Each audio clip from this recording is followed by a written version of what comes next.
Yo, what is going on today, guys? So we are reaching the end of the current season, and I decided to just reminisce, and basically I wanted to talk about every single season of Pokemon TCG Pocket, and I basically wanted to go over my favorite deck from each of those seasons, mainly competitive as I've been competing since Mythical Island. So for the first season, obviously we have Genetic Apex when the game first launched, and we have the like metagame here. So as you can see, it was like Mewtwo and like the Pika like as the most dominant. I'm pretty sure like Pika overall like was more dominant if I can remember correctly. Plus, it has a higher win rate, like all the different variants of Pikachu. As you can see here, both the Zebstrika, Raichu, and the Electrode, even like a Zapdos EX down here, all had like a higher win rate than actually Mewtwo. Even though Mewtwo like obviously you can see here like Mewtwo was played 24% compared to like all the Pikachus. But if you had all the Pikachus up, what is this, like 9, 6, that's 15 basically. Actually that's like 16. Yeah, you have like 15 and then 20. So if you add up all the Pikachu variants, bro, you get around like almost 20%, bro. So it's kind of evenish. Like we can even like kind of like combine related decks into various archetypes, and you can see here Pikachu at like 23%. So like I know like Mewtwo was played more than Pikachu, like just like a slight bit, but Pikachu had the higher win rate. So it was like basically like a battle of those two. Then you just had like Charizard and Moltres because back in the day Charizard just one shot everything. Only thing that could one shot Charizard was Blastoise, which wasn't very common because of Pikachu EX, because you didn't have stuff like Manaphy. And then like the other decks, like Starmie Articuno was definitely a deck. Like there's also 18 core Articuno. But for the main part, where it really was just Mewtwo and Pikachu back in the day, with the little bit of Zards and like the Starmies. But and then you had like your random decks down here, bro. And I feel like it's very obvious, bro. So my favorite deck was Venusaur. This is essentially what a Venusaur deck looked like back then, which is a 2/2/2 line, bro, with 2 Executor EXs, 2 potions, bro, 2 Ericas, a Sabrina, and that's all we had to work with, bro, in the next speed, because like what other card did we have back then? So I don't know, like the reason I just chose Venusaur at first, like I'm gonna be honest, like I kind of just started playing Venusaur because Venusaur is like it was like my very first starter Pokemon when I started playing Pokemon as a kid. I chose Bulbasaur when I played Leaf Green, and I saw Venusaur, bro, so I chose the Mewtwo pack because I wanted specifically Bulbasaur and Venusaur. And then I also just ended up liking Executor. I kind of like the playstyle of like very defensive, bro, like building up a wall. Just because back then, dude, besides like Zard and Mewtwo, like a lot of things like such as like Starmie, these Pikachus, bro, with Erica and Venusaur's attacking, and even Executor, bro, they would have to hit you multiple times, which I just really like the playstyle. So yeah, I just really like the playstyle, bro. I thought Erica was a broken card. Erica still is a broken card till this day, which is kind of crazy. And although I didn't compete, like I said, I still did play Venusaur the most, like the challenges we had, like the 5 win streaks, the 45 win streaks, stuff like that. But essentially that is it for Genetic Apex. Now we're going to move on to the next season, which I think is like the 3rd best season, which is actually going to be Mythical Island. So in Mythical Island, we got the introduction of obviously, the Mythical Island mini set, which brought us like 2 new like competitive decks in the meta, which was going to be Gyarados and Celebi Superior. There's also like Celebi Executor variants as well, but I feel like the Superior version was like more common at least. But as you see here, like Mewtwo still did dominate, like it was the most played deck, even though the win rate, like similar to in Genetic Apex, it did not have like the highest win rate, just because if a lot of people are playing it, it's definitely going to lower the win rate. That is something I kind of forgot to mention in Genetic Apex. But then we had like Gyarados and Pikachu kind of like tied for 2nd place, I would say, because I feel like at the start a lot of people were playing Gyarados Greninja, and if like people don't remember, essentially like these Gyarados Greninja decks, it was being played with stuff like Druddigon and just 2 Misties, 2 Leaf Sprout, and then Professor Research Pokeballs. Like there was like nothing more you could add to the deck. I saw some people, playing around with like cutting a leaf and then playing like another support card, such as like a Sabrina. I'm trying to remember if there's like any other thing. I don't think so, but or maybe even like a potion. Yeah, but essentially we had those 2 decks, and yeah, so I started competing in Mythical Island, I think towards like the beginning of the season. We also had like the really cool like fighting aggro decks, bro, like with Aerodactyl. We had like the Primeape decks that did pretty good with like Primeape, Aerodactyl, Marshadow, and Hitmonlees and stuff like that, because like obviously Hitmonlee does snipe the Magikarps. But for the most part, bro, it really was just these decks. I guess we had Arcanine and Charizard, bro, also Genetic Apex, which is something I could have mentioned and kind of forgot to, which you can see down here. Maybe it didn't really get popular till this season. Because I know like at the beginning everyone thought Arcanine was garbage. But yeah, so like the top decks, dude, were like literally just Mewtwo, Gyarados, Pikachu, Celebi variants, and then like Charizard variants. Whether that be like pure Moltres or like with Arcanine as well. Like we had like Scolipede wheezing like a little bit because Scolipede did do good in the Mewtwo, but it kind of didn't really do good in the Pikachu, which was like his main fault. Plus, you know, no rare candy, so stage 2 decks were inconsistent. And then we had like Golem popping off, bro, a little bit at some point. We had like these like your Ninja Mew decks, like yeah, Aerodactyl Farfetch'd down here. It was like a different variant of like the, instead of Primeape, they just played Farfetch'd. But to no surprise, I wonder what my favorite deck here, bro. It's going to be the 3rd place Venusaur deck profile, bro, with the introduction of Mew, the matchup in the Charizard. Still bad, got way more winnable or like playable. Same thing. Also, the matchup of the Mewtwo was also cool because, you know, if you can get it like an early knockout of Executor instead of a Mew, that Mewtwo is basically never able to go in. Although they did start taking in blue, which is definitely an annoying thing. Yeah, but basically the reason I started competing with this deck, because I actually started off Scolipede because I thought, you know, a lot of people would still be playing Mewtwo. And then I actually played Gyarados first, but then I realized something. I realized Venusaur is really good in the Gyarados matchup because one, Executor can kill Druddigon, and then if you actually do set up a Venusaur, because you know, there's no mana phase unless you get a lucky Misty Flip, it's going to take the 4 turns as well to set up on something like Gyarados. And Gyarados cannot one-shot Venusaur, and then Venusaur reliant, or like it's very easy to tap the Venusaur. Also, something that can come into play, it has happened very few times, but if an Executor lands a Tails on a Gyarados, Mew can then copy the attack of the Gyarados and then actually KO it. It has come up. But basically, this is a deck we wanted to be able to run like swap cards, you know, just in case we start off with Bulbasaur and have an Execute going first. We don't want to waste the energy, but go in the Executor right away. So we have the Leaf and the X-Speed. X-Speed obviously is nice to use another support card, but we have the Leaf in case we actually have an Executor in that we want to swap out. And then Venusaur is also pretty good into the Pikachu matchup because if you got an early Executor, like Pikachu can't really 2-tap it. So especially for an Erica dude, so like it takes them a couple turns. So that was like the really cool thing about Executor and Venusaur. Like it was good into Pikachu and Gyarados. Struggled into Zard, obviously. Probably the worst matchup. And then Mewtwo was like, alright. Definitely Mewtwo favored, but it was doable under the right circumstances. Obviously, you know, if a Mewtwo God rolled with like Gardevoir right away, any deck kind of struggled against it. But yeah, so yeah, just my favorite deck, bro, for the first 2 seasons was Venusaur. Now moving on to Space Time Showdown, which I actually thought was a good season. So we had like 2 rough periods in the season. So we had Darkrai Magnezone that was dominating like very early in the season. And then towards like the last week and a half, we had Celebi Executor dominating. This was also when I got my first tournament win with Executor Celebi. Spoilers, that is actually not my favorite deck. I think I didn't really like the deck, but I think because I won with it, I like the deck now. I think if I didn't win with it, I would have never liked the deck. But we had stuff like Darkrai Magnezone and Executor Celebi definitely dominating. Then we had Zard. You know, Zard is one of those decks here if it just gets set up. I forget exactly why, but I think the reason Zard was coming back up, like you also see here, like the win rate was like pretty bad on Zard. But I think Mew was like less relevant in this season. Maybe I'm no, actually I think Mew was more relevant because you're playing it on Dialga decks. I think people just play Zard because they like Zard, but then we had like Darkrai Greninja, we had Gyarados, so we had Palkia, Vaporeon decks, we had these Skarmory Magnezones, Darkrai Weavile, which was a very aggressive deck. We had the Dialga Yanmegas, Executor Yanmegas, the 18 card Pachirisus, the Fighting Magnezone decks, just all the different Magnezone variants. So my favorite deck out of this, bro, so honorable mention real quick. I almost chose Dialga Yanmega because I really did like Yanmega. Yanmega was definitely one of my favorite cards to play with. Plus I also like Dialga. You know, I feel like I like these tanky Pokemon. I feel like I don't know. I feel like I like these tanky Pokemon. But so this was like the one I got like I think I got like top 8 with. I think I like exactly 8th. But basically, you know, we had Dialga Bear, then you just have the Skarmory for like the one kind of aggressive option in case you don't draw Dialga Bear and you go first or something. Maybe you get like attack 50 in the next turn, bruh. We're just playing Metal Energy now, so it's just an attacker. You can one shot like Executes, which was like pretty meta relevant.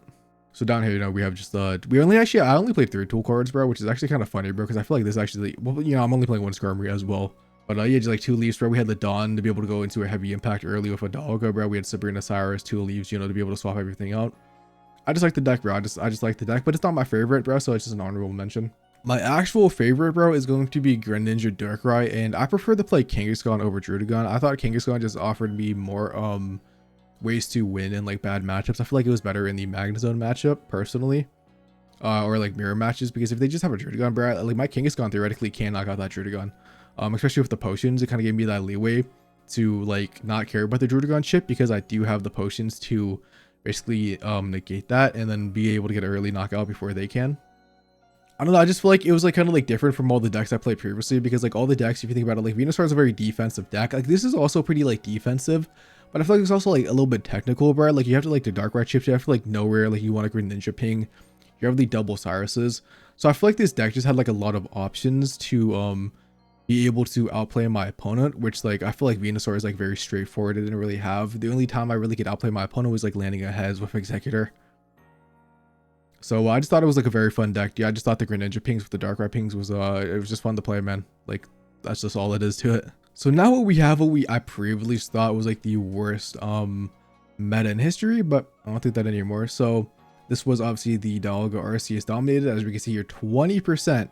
20%, at least when Mewtwo was 20% in Genetic Apex. We also had all the Pikachu variations combining to basically 20% as well. Next best deck was Rampardos, and that's literally the only counter RCS. But not only that, so we had Rampardos, which was very broken, which is still very broken. We have RCS Dialga. RCS is obviously one of the most broken decks or just cards at this point in time, if not the best card. We also had 18 Trainer Articuno, which was the third most played and represented / best deck in the format, because it was very good into the Rampardos matchup. So this was probably one of the worst metas. Actually, bro, my first week of this meta, when I was competing in like tournaments before ranked, when I, like there's like tournaments almost every day, I lost to Misty on 18 core Articunos for a whole week straight that ruined my tournament runs. I am not joking. I literally have that in like a video somewhere. But then the other decks that popped up were like Leafeon Celebi, which you can see here, bro, it was the fourth most played deck. Terrible win rate, bro, because it was really bad. And the RCS is you know, Celebi is just like RCS one-shot Celebi. It one-shots Leafeon with Celebi, so you kind of need like Giant Cape in that matchup. Gallade was kind of becoming popular at the end because, you know, it was also pretty good against RCS. Then we had like the Palkia variants, Weavile Darkrai Magnezone a little bit, but it was mainly just RCS, Rampardos, and Articuno. And I feel like if you watch the channel, you kind of know. But my favorite deck gonna be Water and Grass Energy Leafeon Celebi with the 2 Iridas and the 2 Ericas. I think it's very obvious now. I really like healing cards, considering my 2 favorite decks are Venusaur at the very first 2 seasons. So, you know, with the introduction of Irida and actually being able to play it on a grass deck, it was very fun to play. Not the best deck by any means, but I prefer this Eevee because it just looks cute, matches the grass theme. Leafeon was also fun to play. Celebi. So I've learned something after like getting everything ready for this video. I think I'm a coin flipper. Every single deck that I have chosen literally has a coin flip in it, because Kangaskhan was in my Darkrai Greninja, obviously Executor. Now we have Celebi, and then when we go into all the other decks, I am a coin flipper, and it is very unfortunate, bro, because I apparently just hate myself. But anyways, this was like the standard Leafeon Celebi. Some people dropped an Irida for like an X speed and like played like Paragrass, but I prefer the 2 Iridos. I just like having the like actually being able to draw it and like living in a hit, because you know you need to be at full HP if you want to live RCS, bro. And plus, you know, like Dog only does 30 damage before they swap out, so I like the Iridas and the Ericas to go back to full HP. The 2 Giant Capes was a necessity because I actually thought this deck this deck is actually low-key really good with 2 Rocky Helmets, but you can't play Rocky Helmets because then you get one shot by everything. So you kind of had to play 2 Giant Capes, and then we also just had like the 2 potions, bro, like as insurance also. But yeah, it was just a very fun deck. You like going in with Leafeon, attacking, and then setting up a Celebi for like 20 coin flips, bro, and then just praying for your life that you actually land heads. A very stressful but fun deck, dude, especially in a meta where you didn't really have much options. Honorable mention also for Triumphant Light, bro, was the Glaceon Palkia deck that I somehow just magically won a tournament with against all these Rampardos and Arceus players. Fun deck, but overall I just had more fun with Leafeon Celebi. And yeah. Next on, we're moving to Shining Revelry, bro. Another one of the worst metas. In my personal opinion, it was the first introduction of ranked, and I think everybody knows this as the Darkrai and Giratina season. Real ones, no, it was not Darkrai, Giratina that was the problem. Low-key Gyarados was annoying as shit to fight against. And I'm gonna keep it real, bro. I chose like kind of like meta decks. Like I know like Venusaur Genetic Apex wasn't really meta. I didn't compete in that one, so that like I kind of like slide it. Venusaur, you know, I got third place. It was like an anti-meta deck definitely at one point in the season, so you know I'm fine with that. This is the only season I can't choose a meta deck. I didn't like any of these decks. I mean, if I had to choose a meta deck, it would have just been Giratina Darkrai because I probably won the most playing ranked with it. Gyarados, I didn't like, you know, two-way is so inconsistent. Giratina Mewtwo didn't really like. Gallade, I actually had a lot of fun with Gallade early, like in Ultra Ball.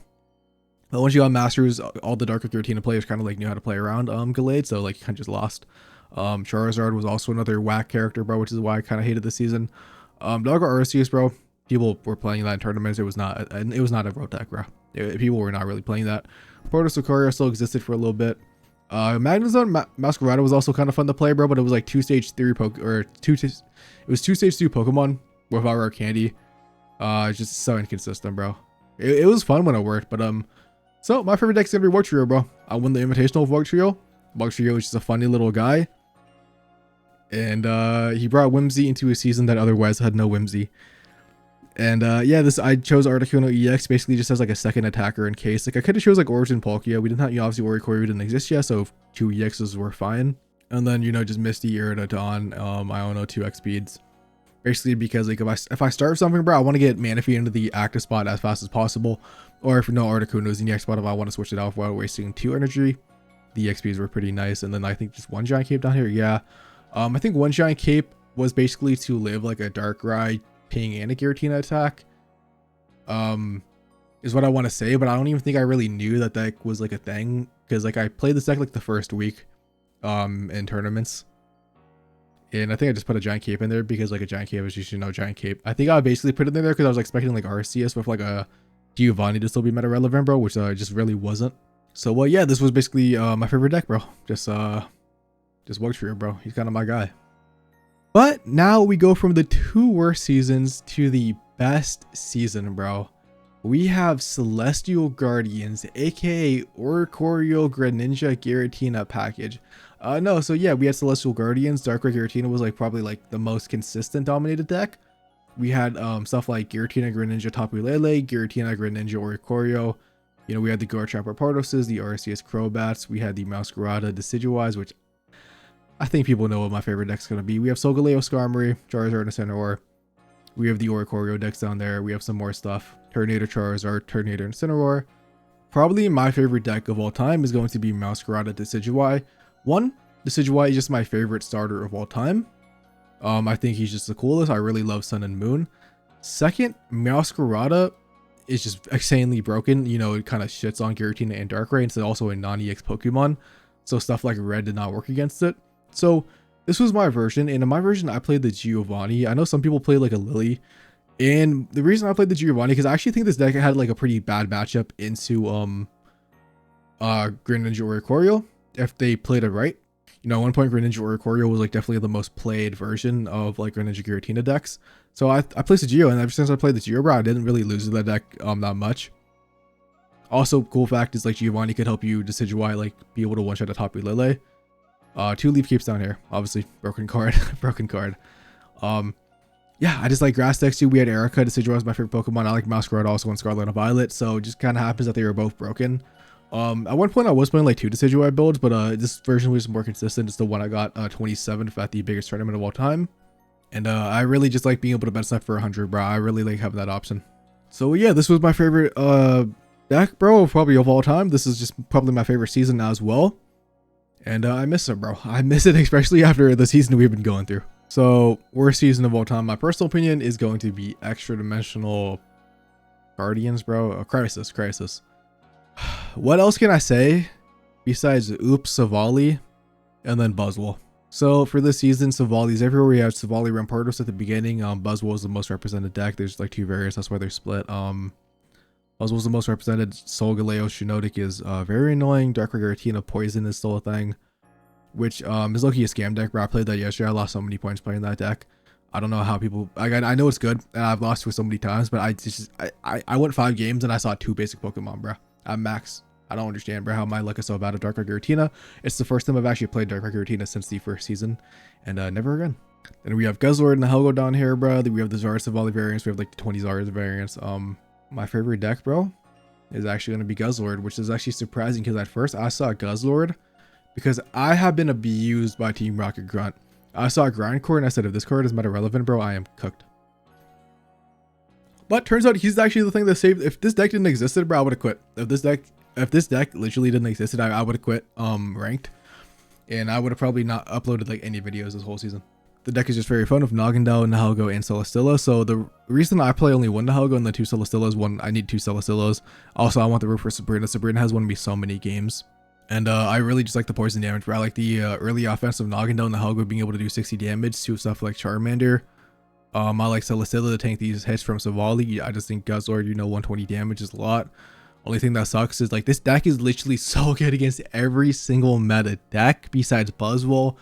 Giratina Darkrai can be an issue, I will admit. I actually thought that matchup was alright. But if they had like the God scenario for like Poison Dart and stuff, like that deck can be annoying. And if you like kind of like get like a little bit of a brick. This deck beats all the Savali decks. This deck beats Charizard. This deck is so good, dude, but it just loses the Buzzwole, which is the most represented deck, dude. Like every time I play ranked, it's like I'm like, dude, if I just don't get Buzzwole, bro, I'm cooking. I face against a Buzzwole, and I literally have to have the God scenario, or my opponent has to brick for like a couple turns. Because after 2 Pheromosa snipes, bro, Cyrus, Buzzwole one-shots Guzzlord.